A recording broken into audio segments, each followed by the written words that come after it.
संकेत मिल रहे हैं और काफी भारी संकेत हैं। 2 अप्रैल को नेता प्रतिपक्ष का ऐलान हो सकता है। 2 अप्रैल को बीजेपी कोर कमेटी की बैठक है जो कि बीजेपी कार्यालय में होगी। दिन भर बैठकों का दौर चलेगा। प्रदेश प्रभारी अरुण सिंह बीजेपी नेताओं से मुलाकात करेंगे। सहयोगी बाबूलाल हमारे साथ लगातार बने हुए हैं। बाबूलाल, क्या जानकारी है इस संबंध में? जी देखिए, लग यही रहा है कि अब पार्टी उपनेता प्रतिपक्ष राजेंद्र राठौड़ को नेता प्रतिपक्ष बनाने के लिए राजी हो गई है और 2 अप्रैल को जो महत्वपूर्ण बैठक बुलाई गई है पार्टी के विधायक दल की, तो उसमें ये अनाउंसमेंट हो जाएगा।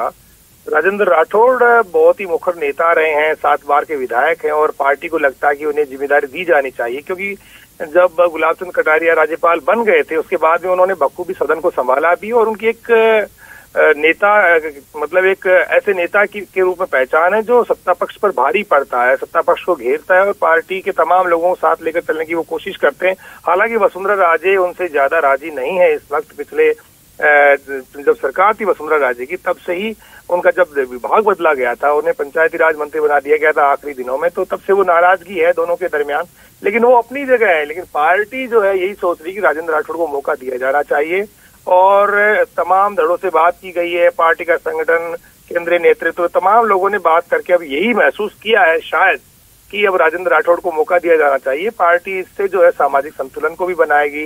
राजपूत समुदाय, क्योंकि बीजेपी का कोर वोट है, हमेशा से बीजेपी के साथ बना रहता है, तो और ज्यादा उनको नजदीक लाने की कोशिश होगी, क्योंकि केंद्र में भी गजेंद्र सिंह कैबिनेट मंत्री हैं और राजस्थान में उपनेता को जब नेता प्रतिपक्ष बनाया जाएगा तो एक संदेश जाएगा कि राजपूतों को पार्टी हमेशा से तवज्जो देती रही है और आगे भी देती रहेगी।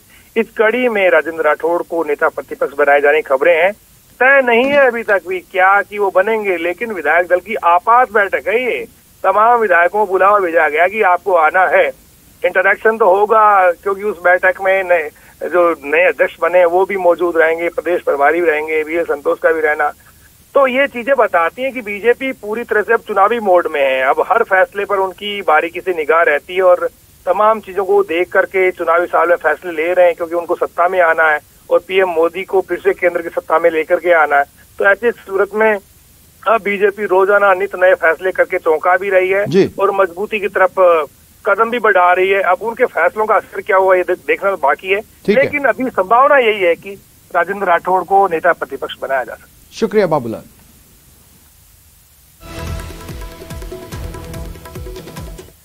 सीपी जोशी के प्रदेश अध्यक्ष बनने के बाद बीजेपी में एकजुटता के दावे किए जा रहे हैं। 3.5 साल तक सतीश पूनिया का विरोध करने वाले नेता सीपी को आशीर्वाद देते दिख रहे हैं। ये एकता चुनाव तक टिकेगी या फिर बीजेपी में सीएम फेस की जंग फिर शुरू हो जाएगी, इस पर सभी की निगाहें हैं। जोशी की ताजपोशी के वक्त बीजेपी ने एकता का 5 जन्ने फूंका, एकजुटता के नगाड़े बजाए और सबको साथ लेकर चलने की पार्टी कार्यालय पर शहनाई भी गूंजी। जो नेता सतीश पूनिया को पद से हटाने के लिए लंबे समय से लामबंद थे, उन्होंने दिल खोलकर सीपी पर आशीर्वाद बरसाया। इनमें वसुंधरा राजे के कैंप से जुड़े वो नेता भी शामिल थे जिनके लिए सतीश पूनिया आंख की किरकिरी बन चुके थे। यूनुस खान से लेकर कालीचरण सर्राफ तक और कैलाश मेघवाल से लेकर ओम माथुर तक सब एक सुर में सीपी की क्षमताओं की तारीफ करते नजर आए। दावा किया कि सीपी के प्रदेशाध्यक्ष पद संभालने के बाद पार्टी में गुटबाजी खत्म हो गई है। मैं मानता हूं कि भारतीय जनता पार्टी में किसी तरह का कोई गुटबाजी नहीं है, कोई एक दूसरे के प्रति जो है वो नहीं है अविश्वास, और पार्टी एक हो गई आज सीपी जोशी के नेतृत्व में, ऐसा मेरा मानना है। हम जो पार्टी कार्यकर्ताओं की अपेक्षा में खड़े उतरेंगे, 2023 हम सीपी के नेतृत्व में जीतेंगे। सतीश पूनिया को बीजेपी के कद्दावर नेताओं को 3.5 साल तक उपेक्षा झेलनी पड़ी। पूनिया के खिलाफ बयानों का सैलाब मीडिया की सुर्खियां बना रहा। कभी पोस्टर पर वार हुए तो कभी जन आक्रोश यात्राओं में सहयोग नहीं करने के मुद्दे छाए रहे। पूनिया के खिलाफ कई नेता दिल्ली दरबार में लगातार शिकायतों के पुलिंदे पहुंचाते रहे। आखिरी दिनों में किरोड़ी लाल मीणा से पूनिया का 36 का आंकड़ा बना रहा। इन सब के बावजूद प्रदेश प्रभारी अरुण सिंह यही बयान देते रहे कि सतीश पूनिया ही विधानसभा चुनाव तक अध्यक्ष रहेंगे, मगर नेताओं ने यही बात फैलाई कि पूनिया कार्यकाल पूरा नहीं कर पाएंगे। वरिष्ठ नेताओं के भारी विरोध के बावजूद पूनिया कार्यकर्ताओं के बीच पूरी हिम्मत के साथ टिके रहे। एक युवा सांसद को प्रदेश अध्यक्ष बनने से एक नई ऊर्जा आएगी। निश्चित रूप से युवाओं के साथ सब में एक नया जोश आएगा और भारतीय जनता पार्टी बहुत और तेजी के साथ आगे बढ़ेगी। एक नया जोश, एक नई उमंग आज राजस्थान प्रदेश कार्यालय में देखने को मिली। एक नए संगठन का विस्तार होगा। मैंने उनको खूब नजदीक से देखा है। मैं सोचता हूँ उनके प्रदेश बनने के कारण भारतीय जनता पार्टी में बिल्कुल नया बनाएगा और सब मिलकर एकजुट होकर भारतीय जनता पार्टी को जिताएंगे, पुनः सरकार बनाएंगे। बीजेपी में सीपी के अध्यक्ष बनने के बाद अब सिर्फ दो चेहरे हैं, एक सीपी जोशी और दूसरा वसुंधरा राजे का। सीपी राजेश समर्थकों के शुरुआती आशीर्वाद से भले ही गदगद हैं, लेकिन पार्टी के भीतर सत्ता का संघर्ष थम जाएगा, इस पर निगाहें टिकी रहेंगी। आखिर वसुंधरा राजे के लिए किसी भी हद तक जाने को तैयार बैठे नेता और कार्यकर्ता कितने दिन सीपी का साथ देंगे, ये आने वाले महीनों में ही साफ हो पाएगा। सीपी की ताजपोशी से सतीश पूनिया के विरोधियों को तो मानो मुंह मांगी मुराद ही मिल गई हो, मगर वो सीपी का कितना साथ देंगे और कितना विरोध करेंगे ये तो आने वाले दिन ही तय करेंगे। जब सीपी सक्रिय होंगे और उन्हें तमाम धड़ों का जब साथ मिलता हुआ दिखेगा, तभी कह पाएंगे कि बीजेपी एकजुट है और उसमें अब किसी भी तरह की गुटबाजी नहीं है। चुनावी साल है, ऐसे में सब नेता अपना नफा और नुकसान देखकर ही कदम उठाएंगे। आखिर पार्टी को सत्ता की दहलीज तक पहुंचना है, इसलिए सीपी की कोशिश यही है कि वो सबको साथ लेकर चलें और फिर पार्टी को सत्ता में लाएं। कैमरा पर्सन भवानी के साथ बाबूलाल घायल, न्यूज़ 18 जयपुर। और एक बड़ी खबर मिल रही है, दिल्ली में दम घुटने से 6 लोगों की मौत की खबर है। एक ही परिवार के 6 लोगों ने दम तोड़ दिया। 3 लोग गंभीर रूप से बीमार भी हैं। दरअसल मच्छर भगाने की अगरबत्ती से यह हादसा हुआ है। दिल्ली के शास्त्री पार्क में यह घटना सामने आई है। मच्छर भगाने के लिए अगरबत्ती जलाई गई थी, लेकिन वेंटिलेशन प्रॉपर नहीं था, ऐसे में धुआं ज्यादा हो गया और दम घुटने से 6 लोगों ने दम तोड़ दिया, उनकी मौत हो गई। वहीं 3 लोग गंभीर रूप से बीमार भी हुए हैं, जो अस्पताल में भर्ती हैं और जिन्हें चिकित्सकीय मदद मुहैया कराई गई।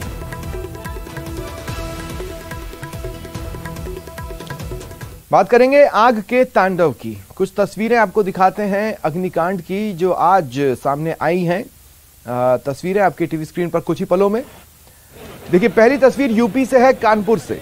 यहां आग में जलकर 500 से ज्यादा दुकानें बर्बाद हो गई। दूसरी ओर दिल्ली में एक फैक्ट्री में भीषण आग लगी।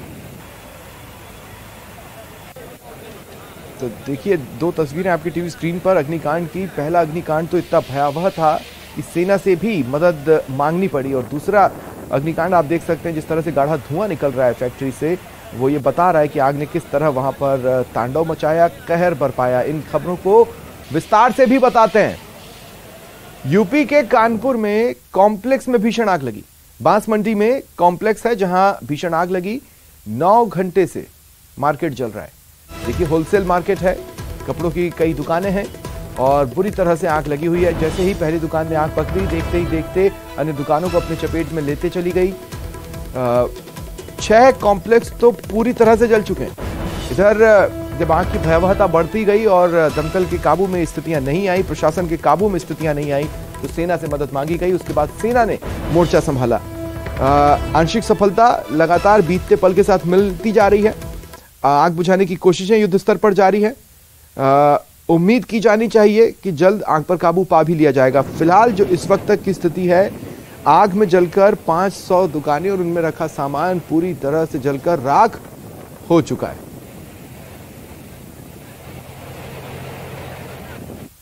ये आग जो है 1:30 बजे, 1:15 बजे के आसपास लगी, जैसे सीएफओ साहब ने बताया है, और हमारी गाड़ियों ने बहुत अच्छा काम किया है।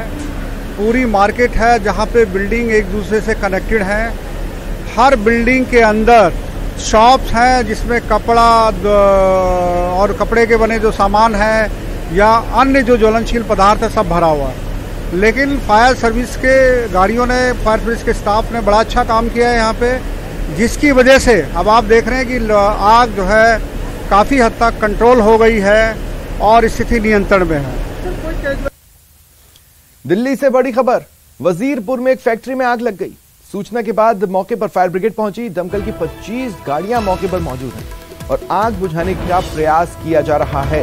दिल्ली से यह बड़ी खबर है। तस्वीरें आपकी टीवी स्क्रीन पर है। वजीरपुर की वो फैक्ट्री जिसमें आग लगी है, आपकी टीवी स्क्रीन पर वहां की तस्वीरें, वहां से उठता काला काढ़ा धुआं आग की भयावहता की कहानी खुद ही बयां कर रहा है। तुरंत फायर ब्रिगेड को सूचना दी गई, दमकल की गाड़ियां मौके पर पहुंची। आग की भयावहता का अंदाजा आप इस बात से लगाइए कि 1, 2 या 5, 10 नहीं 25 गाड़ियां मौके पर मौजूद हैं और आग पर काबू पाने के प्रयास किए जा रहे हैं।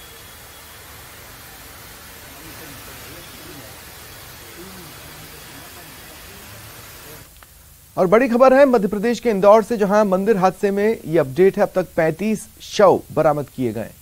17 लोगों को रेस्क्यू किया गया। कल रामनवमी थी और उस दौरान ये हादसा हुआ जब मंदिर में भारी भीड़ लग गई। वहां बावड़ी पर टीन टप्पर लगाकर परिसर में उसके ऊपर छोटे छोटे से अरेंजमेंट्स किए गए थे।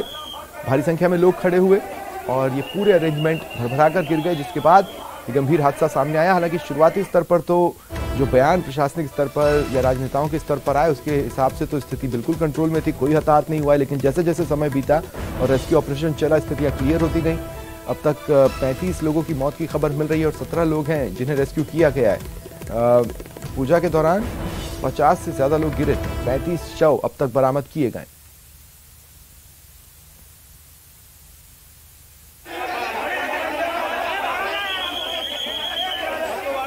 सर्च एंड रेस्क्यू ऑपरेशन चल रहा था, उसमें 35 शव अभी तक बरामद किए जा चुके हैं। एक व्यक्ति की अभी और तलाश की जा रही है। आर्मी और एनडीआरएफ और एसडीआरएफ की टीमें लगातार काम कर रही हैं। बहुत दुखद और दुर्भाग्यपूर्ण घटना है। लगातार रेस्क्यू ऑपरेशन चल रहा है। पूरा प्रशासन और मैं स्वयं भी रात भर बैठकर रेस्क्यू ऑपरेशन के संपर्क में था। अभी एक मिसिंग है, उनको ढूंढने के पूरे प्रयास चल रहे हैं। घटना की जांच के निर्देश दिए है। मजिस्ट्रेट जांच भी होगी जो जिम्मेदारी तय करेगी और पुलिस ने प्रकरण भी पंजीबद्ध कर लिया है।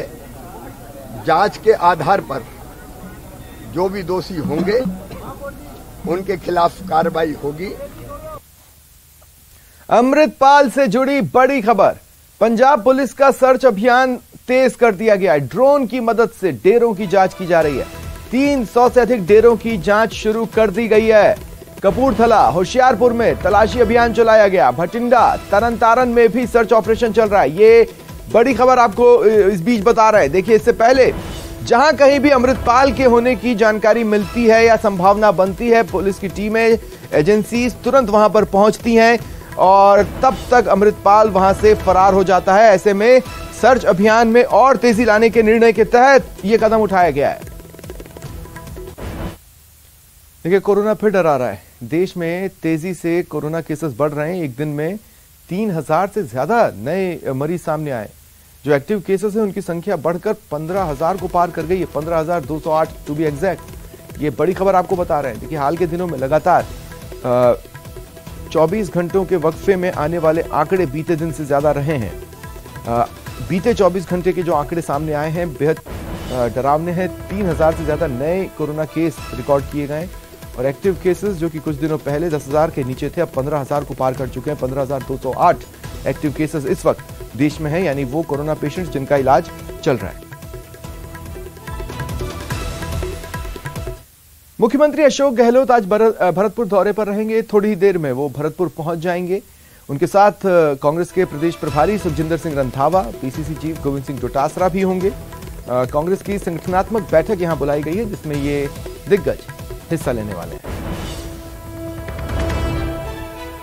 मुख्यमंत्री अशोक गहलोत आज भरतपुर दौरे पर रहेंगे और कांग्रेस में संगठन के लिहाज से ये दौरा काफी अहम रहने वाला है। देखिए, बीते कुछ दिनों में बीजेपी की रणनीति में भरतपुर और इस क्षेत्र का विशेष स्थान बनता जा रहा है और ऐसे में कांग्रेस भी यहां अपने आप को बेहतर स्थिति में बनाए रखना चाहती है और इसी कड़ी के तहत आज कांग्रेस के दिग्गज यहां पहुंचेंगे और कांग्रेस के संगठनात्मक बैठक में हिस्सा लेंगे और देखेंगे कि कैसे संगठन काम कर रहा है और किन किन चीजों की गुंजाइश है सुधार के तहत, उन्हें बताने की कोशिश करेंगे, उन्हें जिम्मेदारियां भी यहाँ पर लोकल लेवल पर नेताओं को दी जा सकती है। संगठन के लेवल पर कांग्रेस संगठन के लिहाज से ये एक अहम बैठक है जो कि भरतपुर में होने वाली है। मुख्यमंत्री अशोक गहलोत इसमें शिरकत करेंगे। कांग्रेस के प्रदेश प्रभारी सुखजिंदर सिंह रंधावा इसमें हिस्सा लेंगे और पीसीसी चीफ गोविंद सिंह डोटासरा तो मौजूद रहेंगे ही। ज्यादा जानकारी के लिए बात करते हैं सहयोगी दीपक पुरी से। दीपक, क्या जानकारी है, क्या अपडेट्स हैं? देखिए स्वप्निल, कुछ देर में ही मुख्यमंत्री अशोक गहलोत इस कार्यक्रम में पहुंचेंगे। संभाग स्तरीय ये कार्यकर्ता सम्मेलन रखा गया है जिसमें प्रदेश प्रभारी सुखजिंदर रंधावा सहित पीसीसी चीफ गोविंद सिंह डोटासरा भाग लेंगे और संभाग के सभी जो विधायक और मंत्री हैं वो यहाँ पर पहुंचे हुए हैं। प्रभारी मंत्री रमेश मीणा, कैबिनेट मंत्री विश्वेंद्र सिंह और पीडब्ल्यूडी मंत्री भजनलाल यादव सहित राज्य मंत्री डॉक्टर सुभाष गर्ग यहाँ पर पहुंच चुके हैं और वो हेलीपैड पर मुख्यमंत्री अशोक गहलोत की अगवानी करेंगे। उसके बाद जो है पुलिस जो परेड ग्राउंड है वहां पर हेलीपैड बनाया गया और एमएचए कॉलेज ग्राउंड में ये कार्यकर्ता जो सम्मेलन है उसका सभा का आयोजन किया जा रहा है। कुछ देर में ही मुख्यमंत्रियों के पहुंचने के बाद ये कार्यक्रम जो है वो शुरू हो जाएगा। जी चलिए, शुक्रिया दीपक, आप नजर बनाए रखें। डूंगरपुर से बड़ी खबर, पिता ने 1.5 साल की बेटी की हत्या कर दी। 28 मार्च को हत्या कर नदी में फेंका था। पुलिस ने बेटी का शव बरामद किया। धम्बोला थाना क्षेत्र में ये घटना सामने आई है। पुलिस ने सीमलवाड़ा मोर्चरी में शव रखवाया है। आरोपी पिता को पुलिस ने डिटेन कर लिया है जिससे कि लगातार पूछताछ की जा रही है। डूंगरपुर से बड़ी खबर। और जयपुर से बड़ी खबर है, कल से स्कूलों का समय बदल जाएगा। शिक्षा विभाग ने स्कूलों की नई समय सारणी जारी कर दी है। ध्यान से सुने, स्टूडेंट्स और अभिभावकों के लिए यह बड़ी खबर है। सरकारी, गैर सरकारी सभी स्तर के स्कूलों में समय बदल रहा है। पहली पारी वाले स्कूल सुबह 7:30 से दोपहर 1 बजे तक खुलेंगे और 2 पारियों में चलने वाले स्कूल सुबह 7 बजे से शाम 6 बजे तक खुलेंगे। शिक्षा विभाग ने आदेश जारी कर दिया है। प्रत्येक पारी 5.5 घंटे की होगी।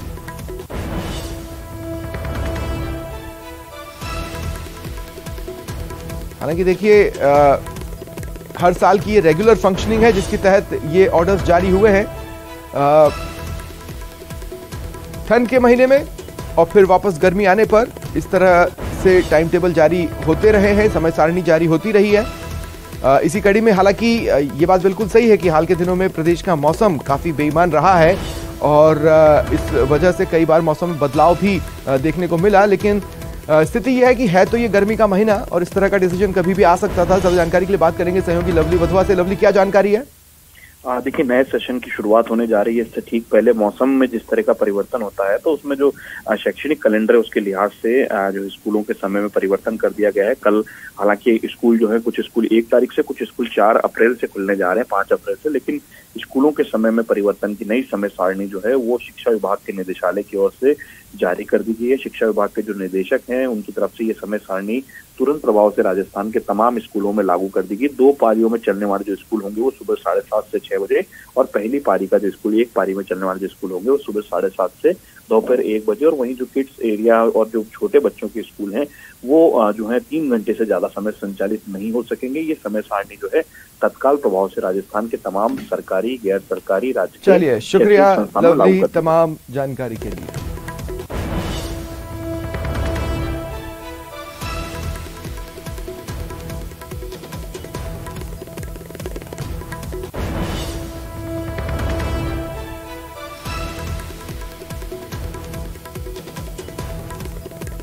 जयपुर से बड़ी खबर है, जेएमए से मशाल जुलूस निकाला जा रहा है। जागरूकता रैली निकाली जा रही है। ये रैली जयपुर से सीकर के लिए रवाना हो रही है।